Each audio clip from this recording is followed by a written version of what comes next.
Hey everyone, welcome back. It is Lucid, and we're in another game of Garden of Good and Evil, a Dominions 4 Let's Play. I'm playing M.A. Airmore, and we are jumping in at turn 29. This is one turn behind the turn I'm currently on, so if I get to my next turn this episode, which I think I can, then we'll be caught up with the game in terms of where I am as I'm recording it. So we got a message back from Nazca. Word has just reached us of recent events in the Candies Plain, and we write to both hurt and we write to you both hurt and confused by your actions. We thought Airmore considered us, if not friends, at least worthy rivals and fellow masters of death. Imagine our shock at this most recent disrespect. To send a mere 100 long dead against us, frankly insulting. So he's basically going on about how he massacred my troops. So yeah, last turn I had sent a bunch of troops here because I thought he was retreating. He had sent me a message saying so much, and I thought, even though that I didn't have Sigurd's, 100 long dead could kill it. Well, he put a huge whopping army there. I was hoping this turn that he would attack maybe here, and I hope next turn he does. So far he hasn't. I was hoping to kind of trap him. So we'll go back and look at what battles we have. He had a tiny little force come take a province from me, so that was unfortunate. We take a province back from Rilo. We have a huge battle with Bandar Log.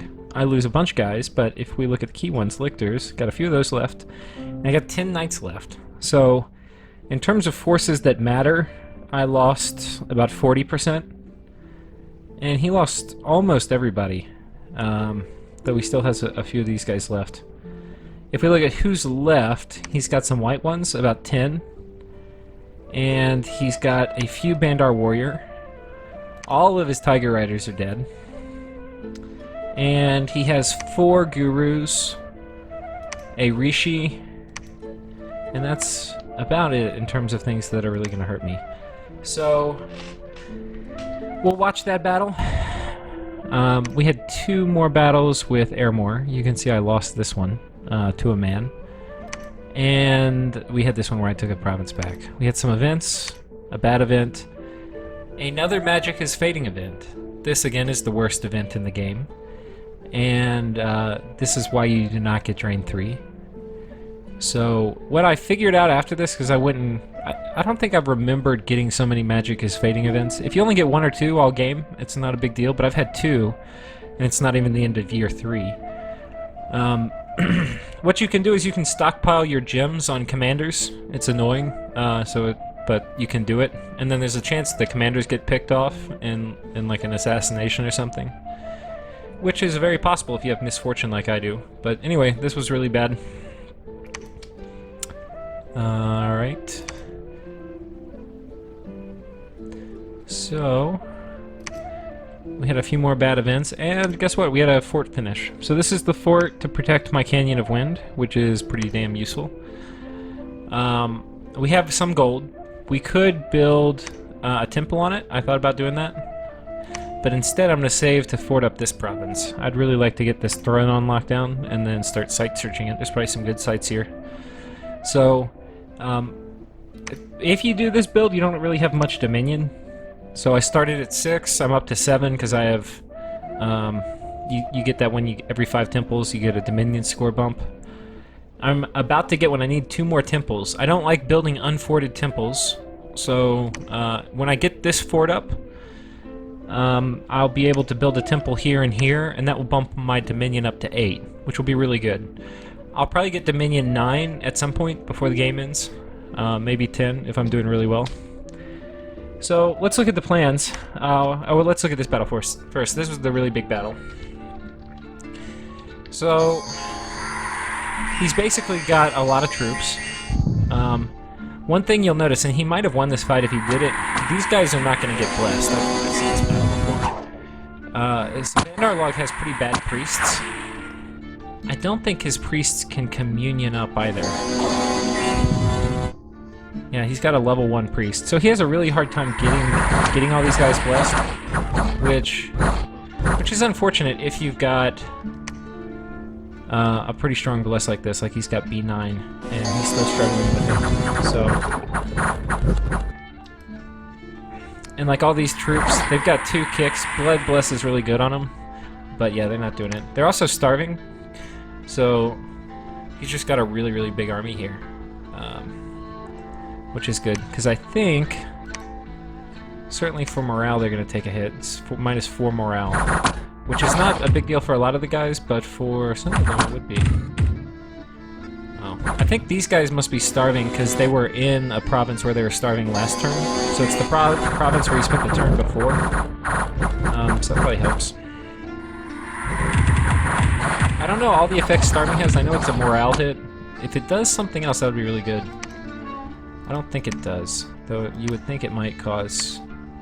Yeah, I don't think so. You can also get...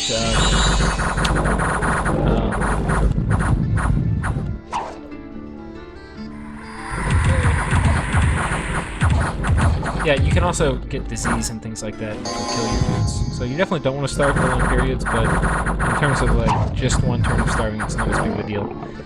So I'll skip through. What you can see is he chews through all my chaff. Now, if these guys were on attack rear, when they killed all these folks, they would probably run to my back, and they might have been able to kill my Archbishop.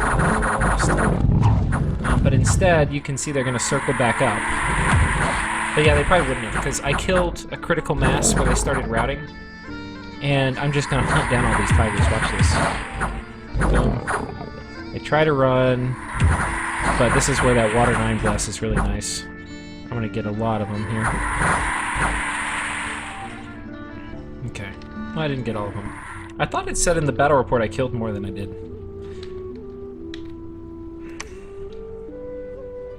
White ones, I got 50. Tiger Riders, it says I got 33 of them. I don't know how that works. Because they definitely could retreat, but I don't see tigers over here. So we'll see.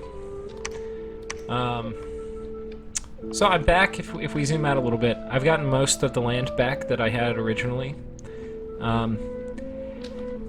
Another really good thing about Airmore is most of your units, except for Soulless, are map move 3, right?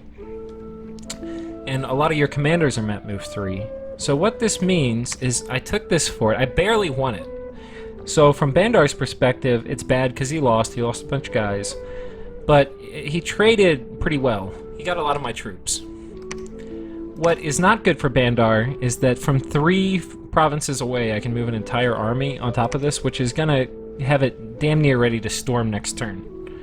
So that's a big deal. Getting through this is going to open up a lot of lands over here for me to raid. And given the relative strength, unless Agartha comes in and attacks, or I lose one of these big fights against that army or this army, I'm going to be able to get a whole new swath of fertile land over here, which is going to really help. That'll probably let me get a few more forts up. So, the Archbishop contingent grows. You can see I'm storing gems now on my character so that I have no gems up in my bar in the middle. And we're getting 1 more Archbishop. If we look at research, I'm almost Thaumaturgy 4, which allows me to start doing the air site searching and then the earth site searching spell. But it also puts me within within 1 research bar of Burden of Time, which when you do that, you have no allies. So one of the problems if you gang up 3 or 4v1 on Airmore is that he's got very little incentive not to cast Burden of Time. If, let's say, Nazca was friends with me and warring with someone else, I would be unlikely to cast Burden of Time because he would definitely start warring me then. One of the thoughts behind it is I'm going to cast it. Once, it will probably get dispelled. So I'll cast it maybe only overcasting by 20. And after that, I'm going to start preparing. I'm not going to do any more summons. I'm going to prepare to overcast by about 100. And that will last long enough to kill probably 75% of the population. So that'll be a big deal. But that means I'm basically stuck with these dudes, so I need to be really careful about not losing battles here. Okay, so that was the main thought, is this turn we bring this army in to start kind of sieging. Definitely don't want to attack this province because it's highly likely he brings a big squad in on top of it. We're bringing a ton of troops here. I've got a big swath of troops coming in on this sensor, so I'm bringing a ton of troops into this province. So I'm really hoping he attacks.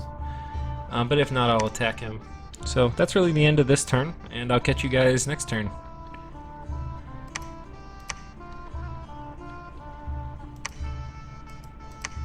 Okay, turn 30. This is the turn I'm currently on. So we have a message from Airmore, which is me. Golgoth has spoken. He's seen the nightmares of the living. Oh